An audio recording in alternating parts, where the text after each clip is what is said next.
Welcome, and thank you for joining me tonight. As you settle into a quiet and comfortable space, I invite you to take a deep, slow breath in, and then exhale softly. Imagine yourself slipping into a gentle rhythm like the ebb and flow of a calm tide. With each breath, allow your body to relax even further as you begin to embark on a journey through time long past, where stories of hardship, resilience, and the quiet unfolding of history will lead us through the night. Tonight, we will explore the seldom discussed but undeniable truths about America's first slaves, long before independence was ever a thought in the minds of its founders. These are stories not often told, ones that invite reflection on the lives of those who laid the foundation of a nation, but whose struggles and experiences remain, for many, hidden in the shadows of history. As we explore the stark realities of their daily lives, the events that shaped their existence, the mysteries of their survival, and the lives of the elite that contrasted so sharply with theirs, let us do so with a sense of quiet reverence. Imagine the quiet moments of their lives as we uncover their stories, and let the words wash over you, keeping you grounded in the present, while gently unfolding the past. So, as you settle in, let the stories of history carry you forward, as we begin this journey into a time that holds both lessons and reflections for all of us. Segment 1. Grim Daily Life. The first slaves before independence.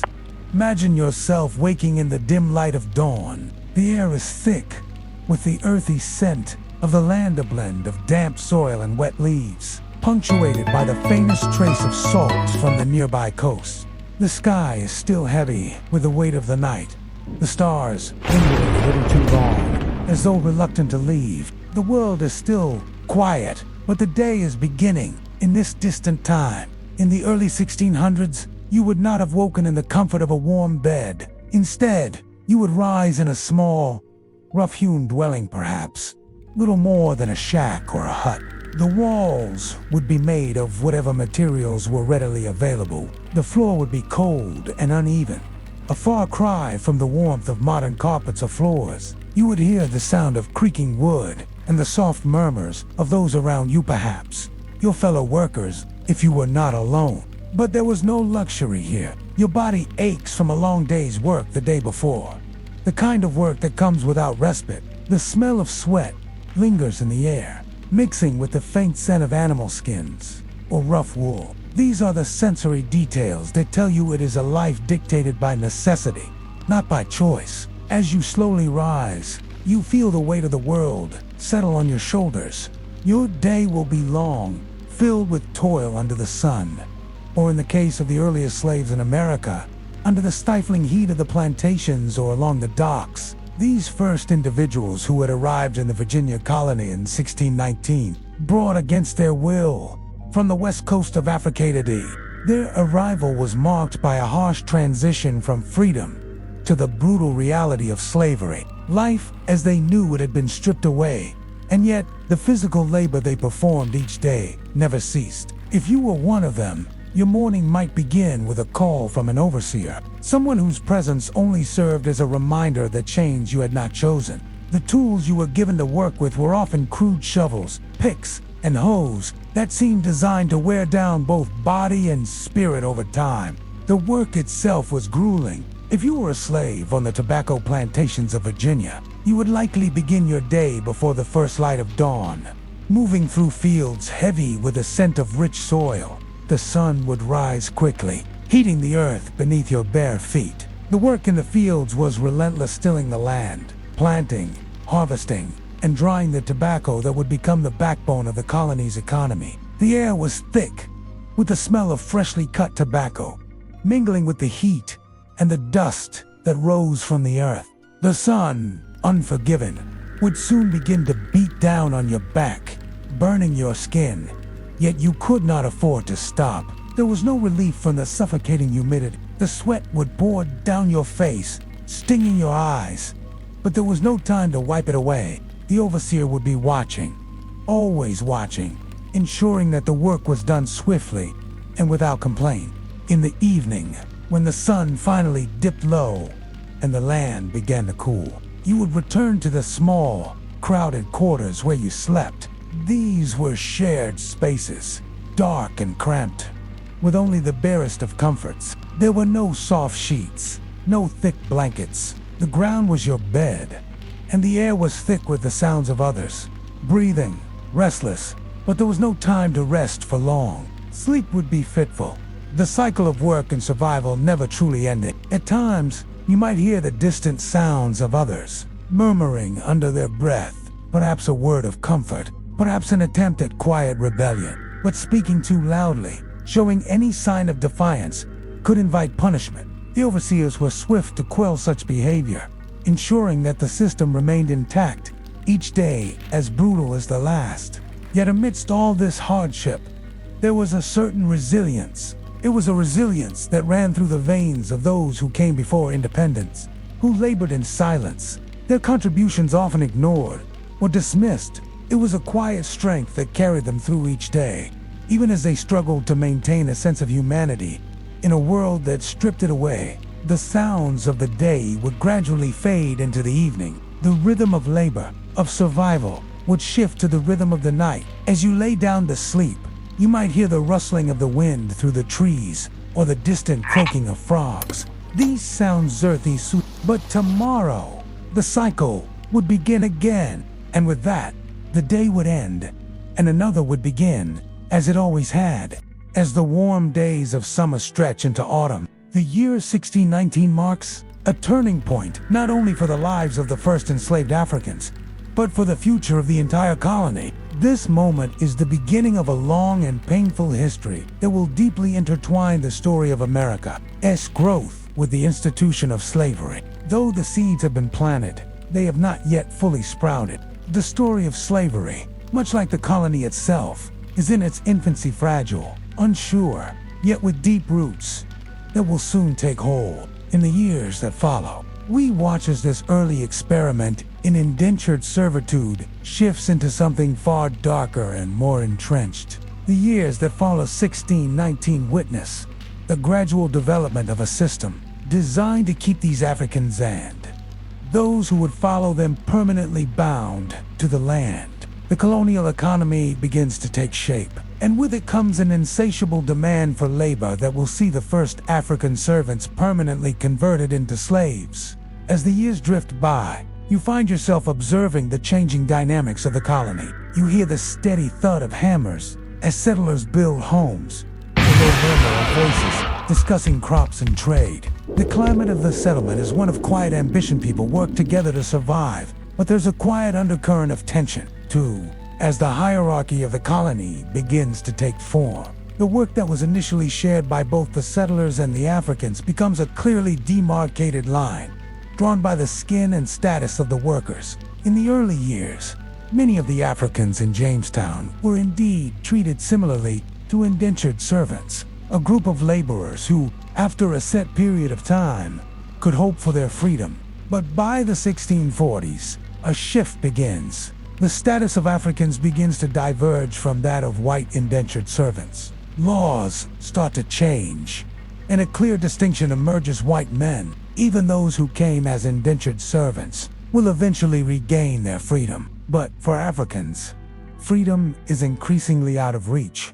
Imagine the frustration and confusion among the enslaved as these laws are passed, their futures growing darker with every new piece of legislation. By 1662, a law is passed that dictates the status of a child born to an enslaved woman will follow the condition of the mother. If the mother is enslaved, so too will be her child. This law ensures that slavery is passed down through generations, and that, with each passing year, the number of enslaved people continues to grow, as does the land's dependency on them. The sun rises over the fields once again, casting a warm light over a now familiar scene. You see the figures of both enslaved men and women and indentured servants working side by side, but the lines between them are growing more defined.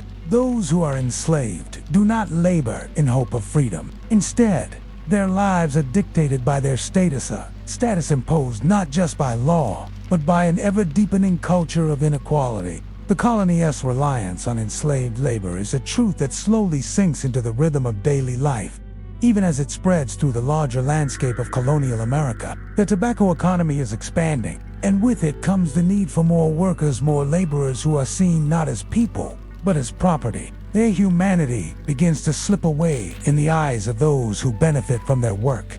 The sounds of daily life, of tools in the field, of the calls between workers begin to take on a different weight. A weight that comes from understanding the unspoken fact that some of these laborers will never see freedom while the system of slavery grows. It's important to note that these early years were not without resistance. Imagine, if you will, the whispers that travel through the settlements and the fields, the murmurs of discontent that rise among the enslaved and among the indentured servant, who, though bound by their own chains, could see the injustice in the growing divide. Yet, for most, there is no escape, no way out of the harsh, grinding reality of their daily lives. As we watch the passage of time, we begin to see how this succinct one that began with the arrival of 20 Africans in 1619 would soon be mirrored in the larger plantations of the South. It begins small in the corners of the colonies, but it will spread and take root, growing like a vine until it wraps itself around the entire structure of the American economy and society. But for now, the labor continues. The days stretch on, and the rhythms of life in the fields are constant. The warm sun, the earth beneath the feet, the steady work, these are the constants for those who are bound. And as the years pass, their stories will be told in hushed tones, in the quiet spaces between the loud celebrations of the settlers who will come to define the future of America. The first chapter of the American slavery story is a quiet one, slow, steady, and full of uncertainty. But it is also one that will echo through history, as the lives of the first enslaved Africans in America lay the foundation for a system that will affect generations to come. As we journey deeper into history, the past begins to reveal itself in more subtle ways. The story of those early enslaved Africans in America, though often left out of the broader historical narrative, carries with it a wealth of untold stories, buried beneath centuries of silence. These are the stories we must dig, for those not easily found in history books, but rather hidden in the soil of forgotten lands, in the bones of ancient settlements, and in the cultural artifacts to speak to a history long ignored. Imagine yourself standing at the edge of a quiet, secluded field. The earth beneath your feet is soft, the air still, as though the land itself is holding its breath. Here, in the heart of Virginia or South Carolina, archaeologists work tirelessly, carefully excavating the remains of a past long buried. The site is one of many where the traces of African presence in early America are being unearthed, of hands that tilled the soil, of bodies that toiled beneath the weight of oppression. The work of uncovering the lives of these early enslaved Africans is slow and painstaking, but it is also profound. Archaeologists dig carefully through layers of earth, unearthing fragments of pottery, remnants of tools, and, sometimes, the remains of the enslaved themselves. These artifacts tell stories that written records cannot, stories of a people who, though stripped of their names and histories, left behind pieces of their culture and their lives. One such discovery occurred in 2002, when archaeologists at the site of a 17th century plantation in Virginia unearthed a collection of objects that shed new light on the lives of the early enslaved Africans. Among the items found were bits of African-style pottery, beads, and even the remains of plants that were part of traditional African medicine. These artifacts spoke to a resilience and a quiet strength, evidence that even in the face of oppression, these individuals maintained elements of their cultural identity. The artifacts were not just relics of daily life, but also markers of a broader cultural survival of the spirit, even when the body was bound in chains. They tell us that, despite the crushing weight of slavery, the enslaved Africans in early America managed to hold on to fragments of their past, passing them down through generations, often in secret, within the confines of the brutal plantation system. Imagine now the sounds of these ancient objects, the clinking of beads, the soft scrape of pottery being crafted in the dim light of a small cabin or a hidden corner of the plantation. The enslaved people, though separated from their homeland, continued to weave the fabric of their cultural heritage into the very landscape of their new forced existence. They did so not loudly or publicly, but quietly, almost in secret, protecting their identity and history from the ever-watchful eyes of their oppressors. The stories told through these cultural remnants are not just tales of suffering, but also of perseverance and resistance. The very act of survival in a land so foreign and hostile was itself a form of defiance.